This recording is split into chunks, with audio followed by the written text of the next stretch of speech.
Let's talk about 4v4 Orion Drift. So if you've been out of the loop, Orion Drift recently came out with a surprising announcement on their competitive direction. So they decided that they're going to be moving to 4v4s for their competitive format. And with this, they're bringing a new larger arena for that high level competitive gameplay. And I think this is a pretty strong departure from their previous format where it was originally 3v3, right? We saw that with a couple different tournaments. I got to finally try out the 4v4 arena this weekend, and I even casted a tournament that did 4v4s. Granted, they did use these smaller arenas, so it's not exactly what we're going to be getting once we go into the actual competitive arenas there. However, I did notice it changes up the game a lot, right? You get a lot more passing options, making defensive plays feels a lot more impactful than it did previously.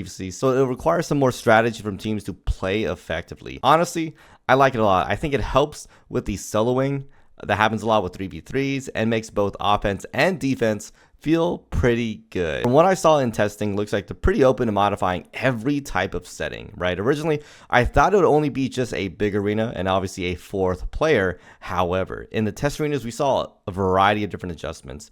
Whether it's the arena size, the geometries that sit in there. We also saw changes in things like player speed and even ball speed. So it looks like they're really trying to tweak that 4v4 arena to play more into the team play aspect. Honestly, there's not really much more to mention besides actual specifics because they changed so much in a week, and I'm sure there's still going to be more adjustments. So I don't want to say too much about any other specific things because they'll probably correct it and or change it later on. But it looks like they're still very much open to changing every single aspect of Orion Drift. And I love that. I love seeing that they're still open to changing so many different things and not just small things or even surface level things like the arena size. So let me know in the comments, are you going to join a VRML team and get into competitive Orion Drift? Do you like the idea of doing 4v4 instead of 3v3s now for competitive Orion Drift? And if you were able to test out the arena, were there any things that you'd like to see and or wish you did see?